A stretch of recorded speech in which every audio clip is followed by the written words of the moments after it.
HOA Karen called 911 over my farm fence. Didn't realize I'm the state's chief legal counsel.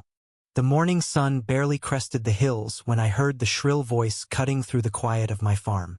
Karen, my new neighbor, stood at the edge of my property, her phone pressed to her ear, berating some poor 911 operator about my illegal fence.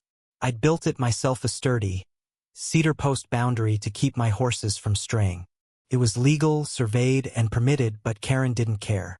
She'd moved here from the city 6 months ago, armed with HOA bylaws that didn't apply to our rural county. Now, she was demanding my fence come down, claiming it blocked her view. I stepped out, still in my suit from a late night at the office. As the state's chief legal counsel, I'd faced worse than a neighbor's tantrum. But something about her smugness set my nerves on edge. Karen? I called, keeping my voice even. The fence is on my land. I have the deeds. Her eyes narrowed, and she snapped. I don't care about your papers. This is my property now, and I'm not staring at your ugly fence. The operator's voice crackled faintly, asking her to calm down. She didn't. The confrontation escalated fast. Karen's husband, Tom, a quiet man who usually stayed out of her crusades, appeared, looking embarrassed but loyal. Maybe we can talk this out, he mumbled. But Karen cut him off. No, I'm not negotiating with some farmer who thinks he owns the world. I bit back a laugh. Farmer? I'd grown up here, sure, but my office in the Capitol handled laws that shaped this state. She had no idea who she was. Then came the twist I didn't see coming. A pickup truck rumbled up, and out stepped Old Man Carter, the county's unofficial historian and a man I'd known since childhood. He was pushing 80, with a limp and a scowl, but his eyes gleamed with mischief. Karen? He rasped, holding up a yellowed map.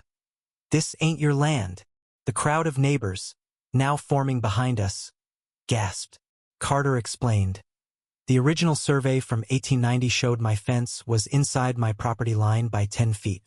Karen's view was built on a century-old clerical error. Her face went white. I should have felt vindicated, but Carter's next words hit like a punch.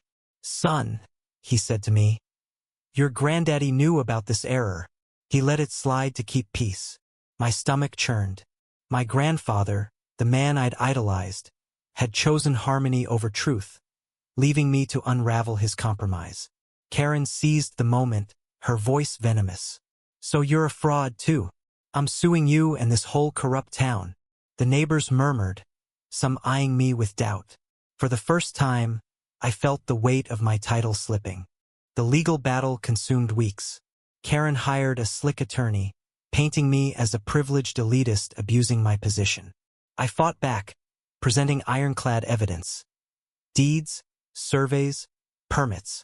But Karen's narrative spread online, twisted by viral posts calling me a fencegate villain. My office was flooded with calls. My horses, my only escape, grew skittish as strangers trespassed to investigate. The courtroom was packed the day of the hearing. I laid out the facts, calm but raw, while Karen sobbed theatrically, claiming I'd stolen her dream. The judge, a no-nonsense woman I'd briefed years ago, ruled in my favor. The fence stayed. I won. But victory tasted like dust. Tom left Karen after the verdict, unable to bear her obsession. She moved away, her dream house abandoned. The neighbors stopped waving. My grandfather's legacy was tainted, and my own reputation scarred. Worst of all, Carter died a month later, his map the last gift he'd given me. I stood by the fence one evening, staring at the hills Karen had coveted, and felt no peace. I'd defended my land but lost something harder to name, trust, maybe, or the illusion that justice always feels just.